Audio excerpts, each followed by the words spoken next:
So with sort of the abuse, what do you do about it? How do you, do you sort of, how do you deal with it? I think we've all developed really thick skins. And I think actually, from the very first moment we launched, we probably started developing their skins. We had I think the first piece we had in any mainstream media was in the Daily Mail, and at the time I think we were totally unprepared for it, and it just had these thousands of comments, most of which were very hostile. I thought, oh, didn't realize that would be quite this controversial. So I think that was quite a hardening moment, and I think every time there has been abuse since then, you get a little bit tougher, don't you? And you try and just ignore it. I think that the thing that I find hard is when you see things that are just not true, they're very misleading, or in some cases actually just lies, and you just think, because we're not a well-funded organization, it is hard to fight that. What sort of lies have you seen? What things have been said? Well, I think most recently, there was a lot of commentary around the time we fought on masks for children. They're anti-maskers. They've got an issue with that. And actually, that's certainly What's your problem with masks for children? Why, if it does slow the spread potentially, we don't really know. Why do you not like to see children in masks? I think you've just said it. I think the fact we don't really know. And I think for me, masks is actually the paradigm example of where our response went wrong. We rolled out an intervention which we don't really know still whether it worked. We never did control trials in schools, so we're not going to know now. And instinctively, as a parent, I appreciate not all parents agree with this, but I think a great many do agree with this. Instinctively, as a parent, it just looks incredibly wrong. And we do know that there are real downsides to masks. So, by DfE, Department for Education themselves, were very open about the fact that masks would never be introduced in classrooms because they impede communication. And that was about, until the day they did then introduce them in classrooms.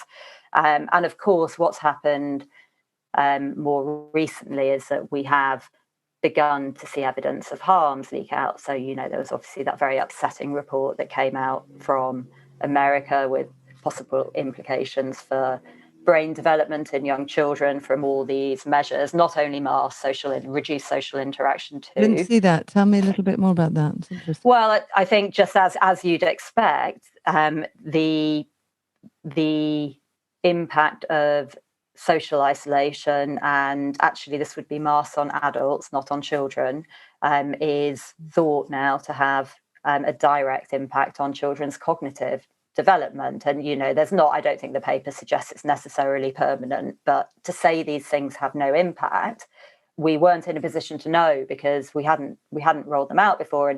And certainly with something like masks, and I do think parents' instincts are important, actually. And my instinct as a parent is this is wrong. We don't mask children's mouths and noses. We just don't. Yes. Well, I think you do speak for many others. So have you, what's your message to people who might have wanted to help you, who may have wanted to speak out as well, perhaps, other parents, but are too afraid because of the way there's been so much attacking and so much polarization of the debate. Do you feel that you've had less support as a result? I guess that's a hard question, actually, because I guess you don't know what you don't see. We have had a lot of support, so I don't know if it's made. I don't know how much difference it's made, actually. I suspect that there are enough people who feel so strongly about this that nothing will stop them. And certainly, actually, I was thinking the other day, would we do this again? And I think I can probably speak for every one of my team when I say that actually, absolutely, we would do it again. Will I ever regret standing up for kids? No. How many are on your team have you got? So we started with 3 the day we launched with 3, and we're now, I think, about 20, and it's incredible, really, and the kind of passion and commitment and drive of this amazing group of women, because actually the core team is predominantly women. You know, it is hands down the most impressive team I've ever worked with, and you just think, you know, are we going to be put off by a bit of abuse? And no, of course not. We'll just come back harder. Yeah. And so what should we have done in schools? I mean, have you got, you know, evidence, or do you see evidence from different countries where they did it differently, you know, and better?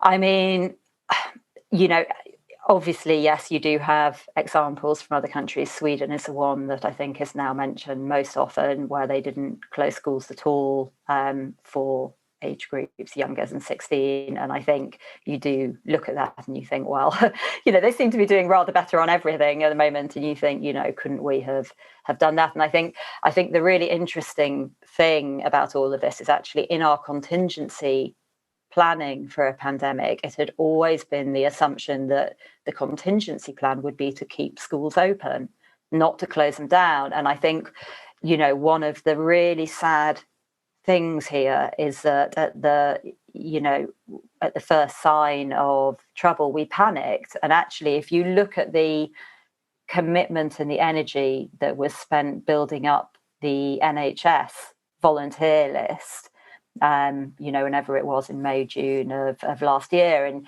you kind of wonder, well, why couldn't we have applied that same can-do attitude to schools to find a way through? Why was the assumption that we had to close them? Like that there was another route available. How do we compare with Europe in terms of hours in the classroom lost, online learning? You know, did we sit quite badly in this country? Yeah, I mean, we've come second, I think it is, to all countries, save from Italy, in terms of hours Second lost. bottom. Second bottom, sorry, yeah. We closed more than anyone, yeah. We've closed more than anyone apart from Italy. So it is not a good story. I think the average child has missed more school than they've attended since the start of the pandemic. That might have changed now that this term has begun, but that was certainly the case in the summer holidays. So, and of course, the other thing, which I think is the really awful statistic here, is you've got about 100,000 children, just under, who are now persistently absent. And that's a huge increase from the previous numbers. So, you know, there are some children who will not recover. Do we know where they are? No, we don't know where they are. Gone. Yeah. And so outside the classroom, what do you see as the ramifications on children from this lockdown? I mean, people do always say, well, children are resilient, and if they've got loving parents and they'll bounce back and all that. Do you have a different feeling about it? I mean, I think if I hear that statement one more time, look, I mean, children are resilient to a point. I think we've asked children to do things that no society should have asked its children to do. We're still asking them to do those things, actually. And I think, again, the point that you've just said, if they have loving parents, and parents have a huge role, obviously, in every child's life. And I'm sure there are a great many children that will be absolutely fine, but that we know there are a great many children that aren't fine. So we know that already. And, you know, I think referrals to mental health services between, I think it's April and June this year, are up 93% from the year before. Referrals for serious hospitalizations, I think, for eating disorders are up 20%. So it is not right to just say all children will bounce back. They won't necessarily. And you know, maybe I'm old-fashioned, or maybe I'm out of line with what the country thinks, but I don't think we should be rolling out interventions on children in a hope they might bounce back. We should be sure that these interventions are safe before we do this, and I don't see us having done that. No, I think there was a systematic review by Oxford University just now, showing, actually, it surprised me, 80% of children have been severely impacted psychologically by COVID measures, not by COVID measures. So it is huge. And I suppose resilience comes with being in a network of people and peers. It's not, you don't just have it from within, you need it as a societal thing. So what do you see in your inbox now? I mean, a lot of people think, well, this is all over. we're back to normal almost, kids are back, and let's just get on with it. Are you still seeing problems? Yeah, and actually I think one of the things that we are most worried about now is that for the majority of society it is, getting back to normal and over, and it's not for kids. So we are seeing an awful lot of ongoing disruption in schools, and as we know, children are still being tested. Why? No one else is. And of Why course, shouldn't they be tested? well, because I think I guess if you step back, you'd say, where is the harm here? Because cases in schools are not translating to serious illness. So actually, what is our obsession being driven by? And of course, by testing, we are finding positive cases. And every time a child tests positive, they're off for 10 days. And these, in the vast majority of cases, are healthy children. How widespread is that? How many schools are doing continued testing? I know we have an infection to fatality rate now, which is slightly less than flu, I think, or at least similar for coronavirus. So if we're not doing it for influenza, I don't know why we're doing it for coronavirus either.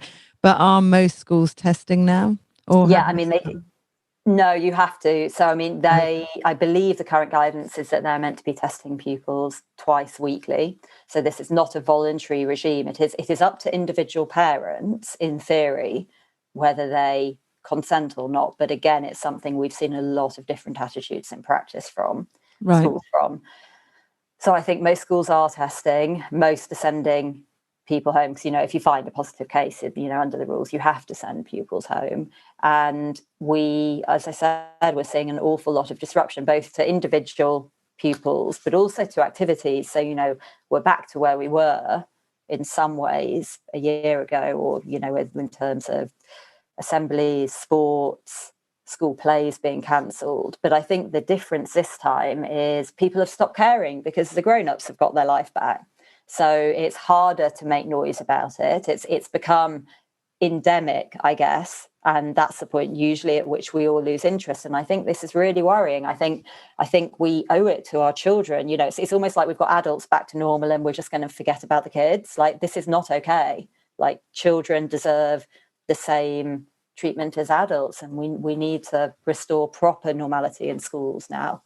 Yeah, it does seem odd that, we don't test ourselves to go to the pub or to a club or to the supermarket, but we're testing children who aren't at risk when the adults have all had a chance to be vaccinated. I wonder why UsForThem is a sort of minority voice in this. Why is there not more clamour about it, do you think? I mean, it seems bonkers. So I went to the theatre the other day, which is great, and sat there in a crowded auditorium full of hundreds of other people, very few of whom were wearing masks, no social distancing, no tests to go there. And you just think, this is incredibly unfair. And at the same time, we're receiving tens of emails a day about children being asked to wear masks again in lessons.